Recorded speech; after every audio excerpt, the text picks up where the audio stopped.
श्री गुरुपादुकाभ्यां नमः. परमपूज्य स्वामी प्रज्ञानंद लिखित ओंकार स्वरूपा सद्गुरु समर्था या ग्रंथाचं वाचन आपण ऐकत आहोत. आज ऐकूया या ग्रंथातील प्रकरण पहिलं, गुरुपाशी देवा आहे, याचा भाग 4. सद्गुरूंचा महिमा हे आपल्या संप्रदायाचं सर्वात महत्त्वाचं असणारं वैशिष्ट्य आहे. सद्गुरू हे केंद्रबिंदू सगळ्या साधनेचे, उपासनेचे, जीवन धारणेचे. तेव्हा गुरु हे कोण आहेत हे जाणून घेण्याचा प्रयत्न करायचा. गुरुचं शरीर म्हणजे गुरु नव्हेत. हात, पाय, नाक, कान, डोळे इतर माणसांसारखेच ते असतात, पण त्या गुरूंच्या ठिकाणी परंपरेनं जे गुरुतत्व विलास करीत असतं, काम करीत असतं, त्या गुरुतत्वाला ओळखायला शिकायचं आहे. म्हणून काही संतांनी गुरुचा जो महिमा सांगितलाय तो पहिल्यांदा आपण समजावून घ्यायचा प्रयत्न करूया. एकनाथांनी फार सुंदर वर्णन केलंय गुरुतत्वाचं.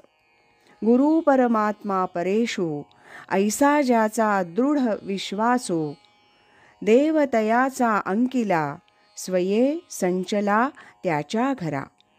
एका जनार्दनी गुरुदेव, तेथ नाही बा संशय.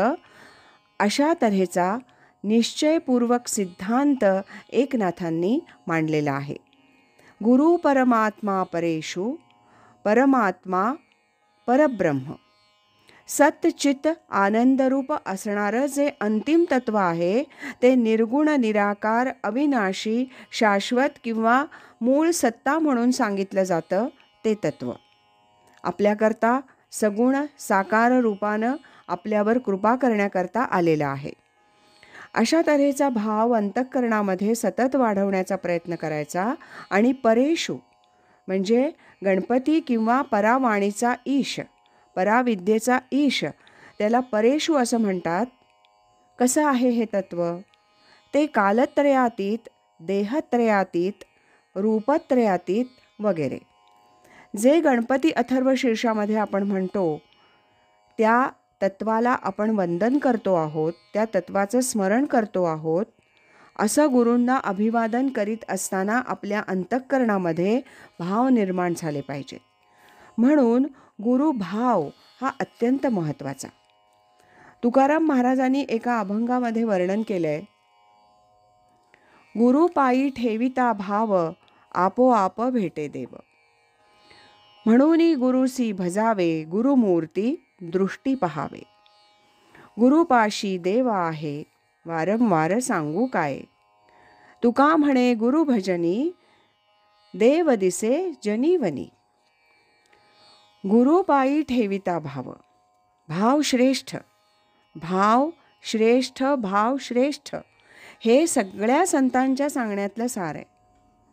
तुमच्यात अंतःकरणामध्ये गुरुभाव जेवढा वाढत जाईल, विकसित होत जाईल, विराट होत जाईल, तुम्ही तेवढे सश्रद्ध होत जाल. तुकाराम महाराज आश्वासनं देत आहेत, आपोआप भेटे देव. हा एक कदाचित काहींच्या दृष्टीनं वादाचा, चर्चेचा विषय होऊ शकेल. देवश्रेष्ठ की गुरुश्रेष्ठ?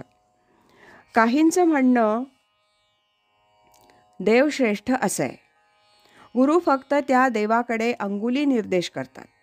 वाटचाल तुमची तुम्ही करायची आणि देवाला प्रसन्न करून घ्यायचंय. पण आपला संप्रदाय असं सांगतोय, वारकरी संप्रदाय, नाथ संप्रदाय, गुरु सर्वात श्रेष्ठ.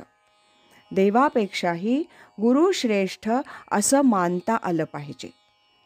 मग भजन करायचंच झालं, पूजन करायचंच झालं, स्मरण करायचंच झालं, आर्ततेनं हाक मारायचीच झाली, तर ती गुरुला मारायची.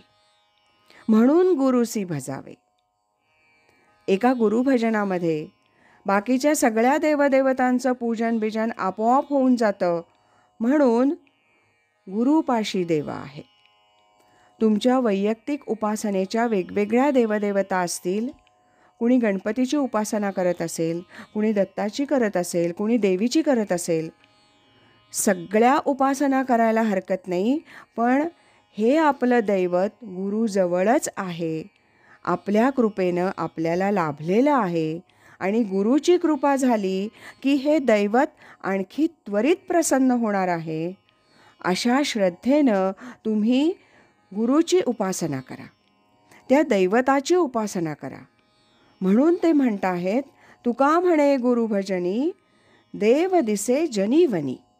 सर्वात महत्त्वाची असणारी गोष्ट आहे ती ही की गुरु आणि देव दोघंही जनामध्ये आणि वनामध्ये सर्वत्र दिसले पाहिजेत. माणसामध्ये आणि समाजामध्ये, साऱ्या विश्वामध्ये ते दिसले पाहिजेत. ते पाहता आले पाहिजेत, ते ओळखता आले पाहिजेत. आज इथेच थांबूया. यानंतरचा भाग आपण उद्या ऐकूया. राजाधिराज सद्गुरुनाथ महाराज की जय.